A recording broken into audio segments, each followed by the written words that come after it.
Your journey doesn't have to make sense to anybody. And I'll tell you why. There was a time that when I was just starting my career back then, I started my master's with Nexford University. Why? Because I saw the future, or rather the vision of the future that I wanted.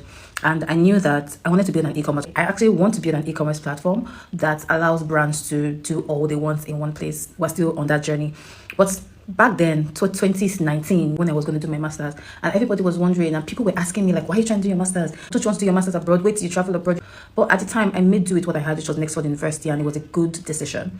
Fast forward to when I was going to transition again from the role that I was then, which was customer experience, into marketing. And I decided to do a course in marketing with Simon Page. So I did a course with Simon Page. And I remember my colleagues then were always asking me, Larry, now what for you? You don't do another course again? And in my head, I was like, why is that a problem? Because again, when people don't understand your journey, they question it, which don't see it as a bad thing or don't see it as a way of discouragement. Just your own process has to make sense to you.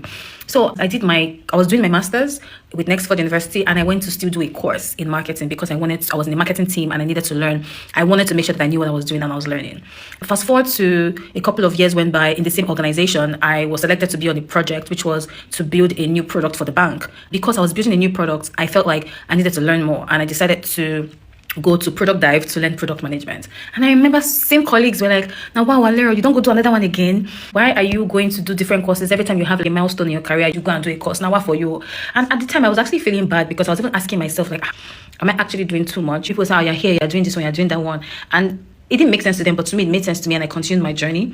And right now, with what I am building with my company, it is an amazing decision that I made. Another example that I will give to you is there's this lady. I remember there was a time last year when she started going for events every time, and people were like, now let's get it this place, let's get it that place. Everybody's talking about this babe. I mean, not everybody per se, but it was a conversation that people were seeing the change that she was going through, and they were wondering, how is this change going to help her? Why is she going to events every time?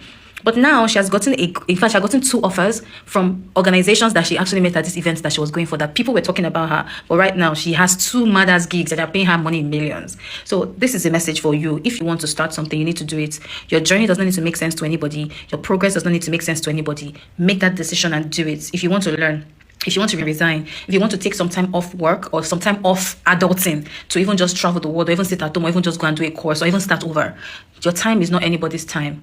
Make up your mind, make your decision. If you have good support system, fantastic, but focus on yourself and do that thing that is on your mind. Because at the end of the day, if you do not still do it, you're the only one that will be left with regrets. So choose. Your journey does not need to make sense to anybody. That's what you need to understand. Your journey needs to make sense to only you.